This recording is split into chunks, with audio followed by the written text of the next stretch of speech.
గత కొంతకాలంగా ప్రభుత్వ ఉద్యోగులకు నెల నెలా వేతనాలు ఇవ్వడం రాష్ట్ర ప్రభుత్వానికి పెద్ద టాస్క్ అయిపోయింది. జగన్ ప్రభుత్వ హయాంలో ఈ సమస్య ఎక్కువగా ఉండేది. అది ఈ ఉద్యోగులలో అసంతృప్తికి దారితీసింది. ఉద్యోగులలో ఉన్న అసంతృప్తిని చంద్రబాబు చక్కగా క్యాచ్ చేసుకున్నారు.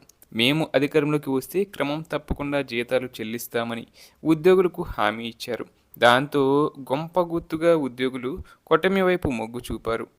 రాష్ట్రంలో చంద్రబాబు ప్రభుత్వం అధికారంలోకి వచ్చిన తర్వాత కొంతకాలం ఉద్యోగులకు సకాలంలో జీతాలు చెల్లించారు. ఏడాది తర్వాత కొన్ని శాఖల ఉద్యోగులకు జీతాలు ఆలస్యం కావడం మొదలైంది. రెగ్యులర్ ఉద్యోగులతో పాటుగా కాంట్రాక్ట్, అవుట్సోర్సింగ్ ఉద్యోగుల జీతాలు పెండింగ్లో పడుతున్నాయన్న మాట వినిపించింది. అలాగే స్కీమ్ వర్కర్ల వేతనాలు కూడా నెలల తరబడి నిలిచిపోవడంతో ఉద్యోగులు నిరసనలకు దిగడం, ఆందోళనలు చేయడం మొదలైంది. ఈ క్రమంలో ఉద్యోగులు ప్రజల్లో వచ్చిన వ్యతిరేకతను చల్లార్చేందుకు ఫీల్ గుడ్ రాజకీయాలు స్టార్ట్ చేశారు సీఎం చంద్రబాబు. ప్రభుత్వ ఉద్యోగులకు ప్రతి నెలా జీతం ఇచ్చేందుకు కసరత్తు చేస్తున్నారు. ప్రతి ఉద్యోగికి 1వ తేదీని జీతం ఇవ్వాలని రాష్ట్ర ప్రభుత్వం నిర్ణయించింది. ఈ మేరకు ఆర్థిక శాఖ ద్వారా అన్ని శాఖలకు మెమో జారీ చేసింది.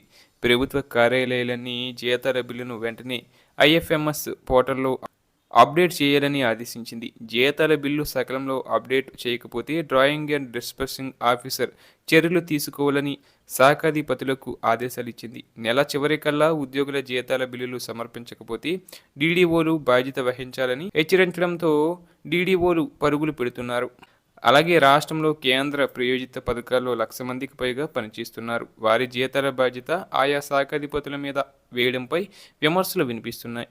ఆయా శాఖల్లో పనిచేస్తున్న ఉద్యోగుల జీతాలకు సంబంధించిన నిధులను కేంద్రం నుంచి విడుదల చేయించే బాధ్యత శాఖాధిపతులే చూసుకోవాలని చెప్పడం రాష్ట్ర ప్రభుత్వం తన బాధ్యతల నుంచి తప్పుకోవడమేనని ఉద్యోగ సంఘాల నాయకులు విమర్శిస్తున్నారు.